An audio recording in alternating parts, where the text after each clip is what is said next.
province has like the Ministry of Energy and Mines, Ministry of Forestry, you know, all these ministries to take care of the natural resources that are important to them, so that they can extract them and sell them for money and create revenues.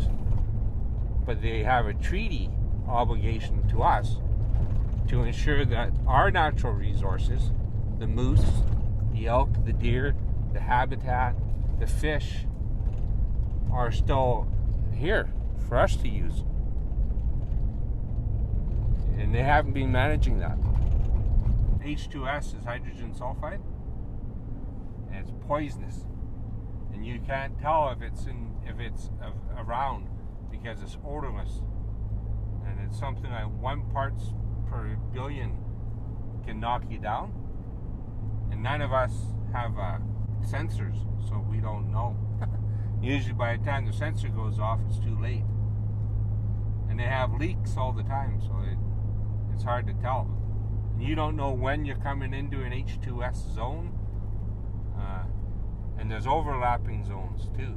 So they did no studies to find out what the effects of the fracking was going to do to the groundwater. All these people up here that live out here live off groundwater wells. And right after they started developing shale gas here, a whole pile of these places up here, their wells all went dry. And nobody could explain what happened, why it happened. Now lots of these people have to truck their water in. You know, that's an added expense, but it's not their fault. They had water before, now they don't have water, and they don't get compensated for that. Progress has a pipeline, a water pipeline that comes out of the Willson Reservoir, and it's permitted for 10,000 cubic meters a day. So when they're in production, they can use up to 10,000 cubic meters a day. That's one company out here. That's how much water that they use. And they use fresh water. They bring it out here, they pipe it out here, and they use it, and then they dump it down into a deep well aquifer to get rid of it, because it's so contaminated after they use it. They got to get rid of it. All this is all fiber. They're allowed to just pile this all up and burn it.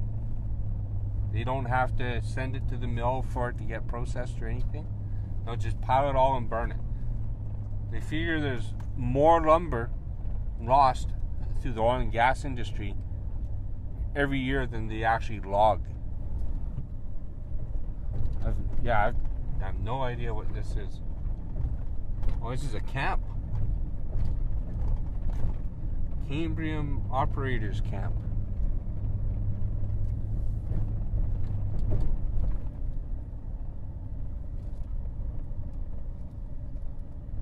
Wow.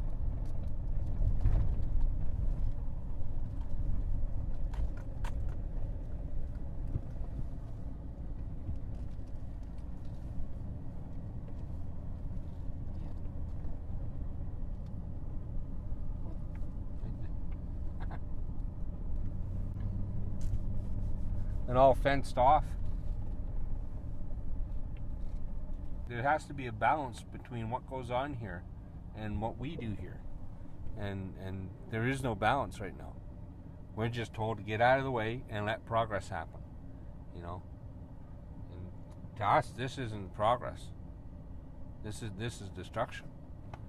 Even ourselves at West Moberly, we have a corporation that works out here, does work out here.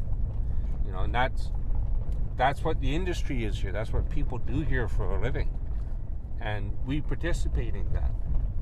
But the scale and scope of how things progress is out of control, and that's our issue.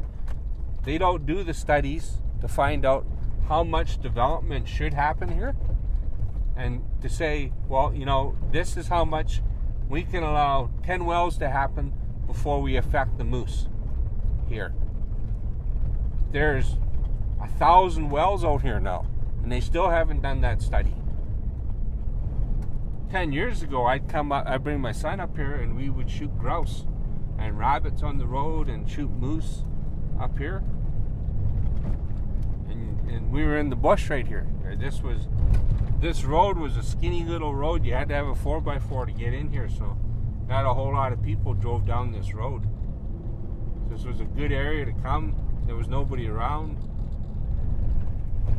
I almost cry every time I come up here. I used to be within an hour of leaving my house, I could have a moose on the ground. Now I can't. I can't come in here anymore. This is our church. This is where we come. This is our grocery store. This is our drugstore. You know, we get our medicines from here. We come out here and pick food. We hunt out here. We do our ceremonies out here. This is our Roman Catholic Church. And this is what they do to our church. It's like a spider web.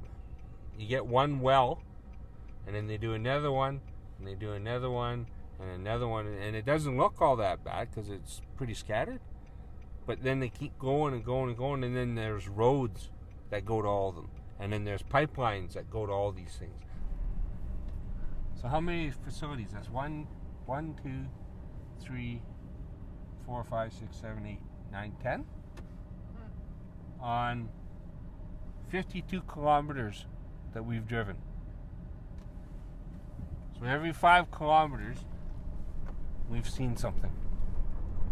There's something around the lines of 15,000 facilities in northeastern BC, oil and gas facilities. There's over 30,000 oil and gas wells in northeastern British Columbia, and there's over 100,000 kilometers of pipeline up here. We have to fight back and take care of ourselves, and that's when you hear about us First Nations always fighting.